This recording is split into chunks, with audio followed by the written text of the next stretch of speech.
Hello, dwellers of the internet, welcome back. Today's topic for the podcast slash vlog centric videos that I've been putting on this channel recently, and I'm going to continue to do throughout this entire year, is going to be about Knott's Berry Farm. This came to mind because not only does my brother currently hold a job there, but the family, including myself, has season passes that we all regularly take advantage of. I mean, we're not going to Knott's Berry Farm constantly. It's not the funnest of places or theme parks that you could attend. You know, it's nothing in comparison to like Disneyland or Six Flags. You know, you would go to Disneyland for the magic, you would go to Six Flags for the thrill. These are the elements that would attract you to these variations in theme parks, and Knott's Berry Farm has always sort of struck me as a theme park that is for the poor, more or less. I mean, not necessarily for the poor, but for the middle class slash poor. You know, anybody within a lower social class or earning class, you know, economically, that can't afford to spend hundreds and hundreds of dollars on a theme park, but, you know, just wants to be able to take the family to have a fun day at at a place where there is similar activities and, you know, rides and things to do that reflect the sort of Disney magic, or, you know, the attractions of a theme park slash carnival. A carnival would be bottom of the barrel. If you were to put this all on a spectrum, a carnival would be at the low end of it, and Disneyland would be at the high end. Disneyland being the most you could pay for the best experience, a carnival the exact opposite. And Knott's Berry Farm, I believe, lies somewhere in the middle of that spectrum. You know, where exactly in comparison to other places, I'm not sure. It's certainly better than any carnival I've been to. Just to clarify, my family didn't spend, they didn't decide to, get passes to Knott's Berry Farm because they couldn't afford a day of Disneyland. I'm pretty sure their season passes to Knott's Berry Farm cost more for the family than it would for us all to collectively go to Disneyland for just a couple of days or something like that. I don't know the exact price, but it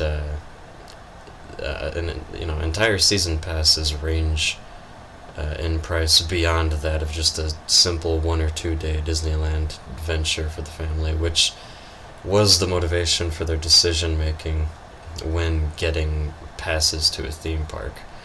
And the goal here, obviously, is to maximize the amount of fun. We want to go to Knott's Berry Farm as much as we want, which every individual experience of going to Knott's Berry Farm on certain days would be lesser by a large margin in comparison to the joy that, or I guess the quality of the experience that you would get from a day at Disneyland. But if you combine every possible day that you would go throughout the year to Knott's Berry Farm all together, ultimately, not only are you making your money back for how much you would have had to pay for all of those individual days going to this theme park, but all of those collective experiences outweigh the other option of paying for a Disneyland ticket or a set of Disneyland tickets for the family to all go and enjoy that for 1 or 2 days together, which would have been quality experiences, but when compared to just the sheer amount of time you can spend at this other theme park that is, to a lesser degree of fun and quality of experience, but still high enough to where it easily can topple over 1 or 2 days at Disneyland, ultimately.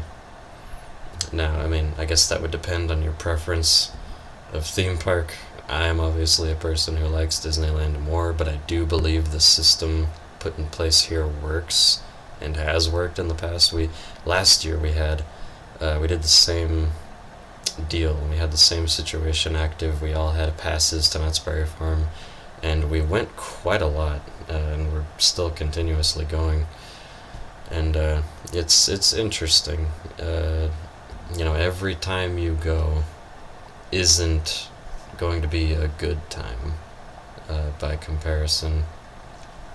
But out of all those experiences, you're guaranteed to have some pretty magical days, and eventually, if you go enough, all of those magical feeling days that elicit that emotional response that you would want to get, that relates back to your childlike wonder that you had when going to a theme park, or when your parents would take you for a birthday or something. That all ends up getting compiled together, and depending on the person and depending on the experiences, there's obviously a wide range of things that could happen, and a lot that could factor into your amount of enjoyment. It's hard to mathematically calculate something like that exactly, but I would be willing to assume, just based on my own personal experiences, that the season pass Knott's Berry Farm situation outweighs 1 or 2 days at Disneyland. Not only that, but everything at Disneyland is fucking expensive. I'm gonna have to connect this topic into a discussion about Disneyland, which will come later. That'll be like a sequel to this topic, but I want to focus on more Knott's Berry Farm here, just because that is the central topic I've decided to go with for this episode. But yeah, I remember going to Knott's Berry Farm when I was a kid quite a few times. I would go to Knott's Berry Farm for cousins and brothers' birthday parties usually, or just younger people in the family that were having celebrations who wanted to go to a theme park. And this is back during the time when family was struggling for money, and but they still wanted to provide a quality experience for the children. So a lot of times we would just go to Knott's Berry Farm. So not only did this theme park become familiar as sort of like a known family venture spot, a known place to go for celebrations like birthdays and the like, for any kind of celebratory event that everybody would want to converge at. We would all want to go. We'd all want to go to a theme park and ride some rides and eat some candy and get that good theme park food that makes you shit yourself 15 minutes after eating it. Quite literally, that is not a joke. That is maybe not so much when you're a kid, but nowadays, if you try to eat food from theme parks, doesn't matter where it's at, it will, for some reason, and perhaps it's just my digestive system. No, you know what? It's not, because my brother has this same exact experience. We just recently ate food at Knott's Berry Farm. We got 2 good meals. They were fucking delicious. First of all, they were quality meals. There was fries and chicken, and no. This time it was fries and a burger, and we just got this one meal because it was enough food for us to just share, and we both ended up eating that, and not 5 minutes later, we had to shit. And it was terrible. It's just a response that is triggered biologically somehow in the body from eating theme park food. I don't know what the hell they put in it that makes this happen. I don't know why this is a common occurrence. I don't know why people are made to suffer this way, because the food is damn expensive comparatively to other vacation spots and places you can go to eat. theme park food is always expensive because you're already there, you're already enjoying yourself, and they don't always assume you have season passes, so they know that you're going to want to take advantage of as much of the day as possible if you've only bought tickets for one day. So your only response to it's kind of like a blackmail. It's a blackmailing tactic because they know you're going to be there all day and they know that you're going to get hungry. Everybody's active, everybody's running, everybody's walking constantly. You're standing in line. You're going on rides that are causing all kinds of adrenaline and excitement, and everybody is just in high spirits and is high energy. You're depleting your energy levels. You're using up that glucose. When you're getting on and off of rides and your adrenaline is spiking and all that crazy shit is going on. You're just having a good time, especially the kids. And the kids faster than the adults because the adults are a little bit more calm. But especially the kids are going to get hungry at a certain point. So when you get into this situation, you're faced with two options. Either you go all day without eating, which is going to make the experience marginally worse. I'd say it is I'd say it reduces the quality of the experience by about 30%. It I guess trying to, I'm not, I can't mathematically calculate that. It's just a fucking random assumption, but a lot, okay, let's just say a lot. A lot of a reduction of enjoyment is happening there. Or you can pay for the expensive food and that'll be it. That's just it. Your only options are to suffer without the food and be hungry and have a worse experience, or you can bite the bullet and pay even more money for the food that they're already providing you with there. Unless you go the crazy ghetto route, it would seem extremely ghetto, but ultimately it's a smarter thing to do, I think, to maybe bring food that you've prepared at home already in, boxes or sandwich bags or something.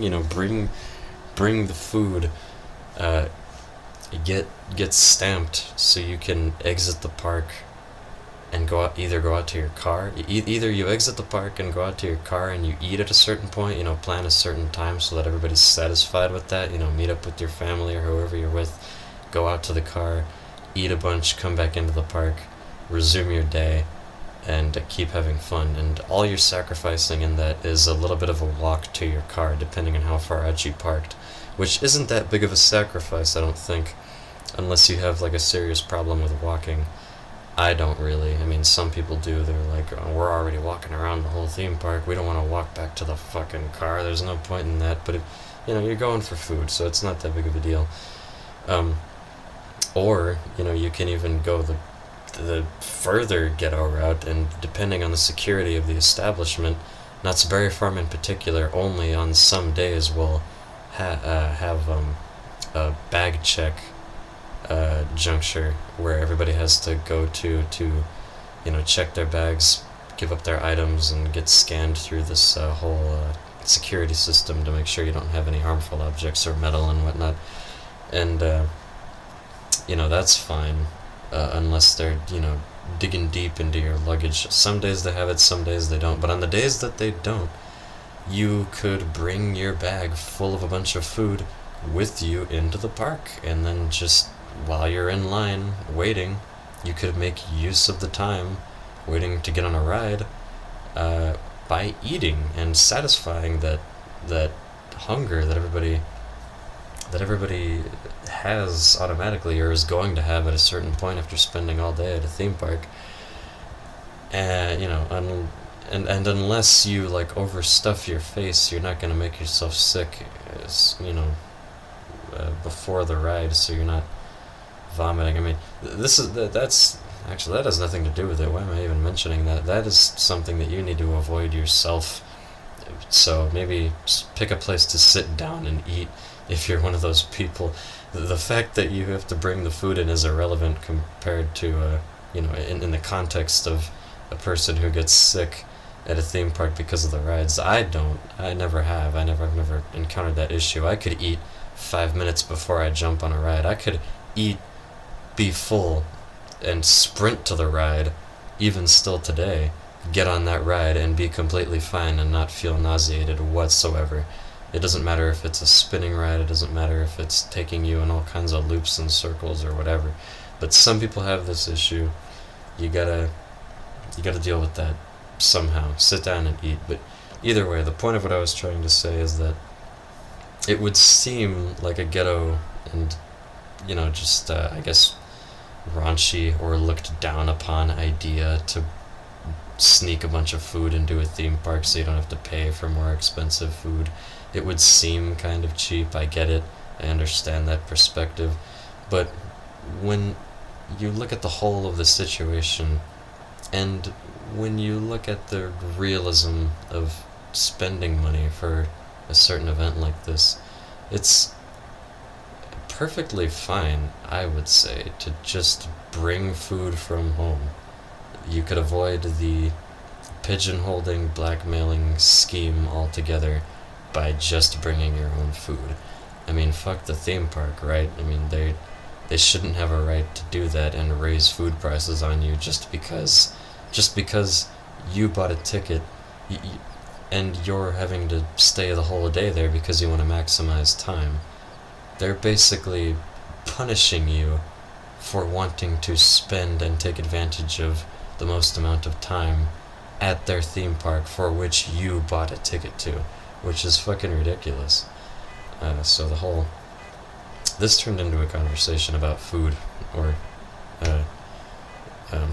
food in relation to theme parks. I don't know why. Maybe I'm a little hungry. But yeah, Knott's Berry Farm. It's a fun place. I guess just to wrap this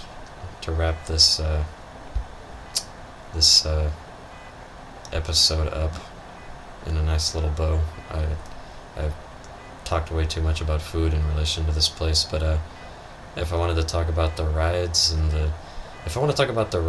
the actual experiences of each ride, like, rating it like a on a scale of 1 to 10 kind of thing, I might do that later. I have to go ride by ride and actually think about it and write a script even, see, which I don't want to do for this string of vloggy episodes. So I'm just gonna say it's fun. It's a fun place to be. Cool things to experience.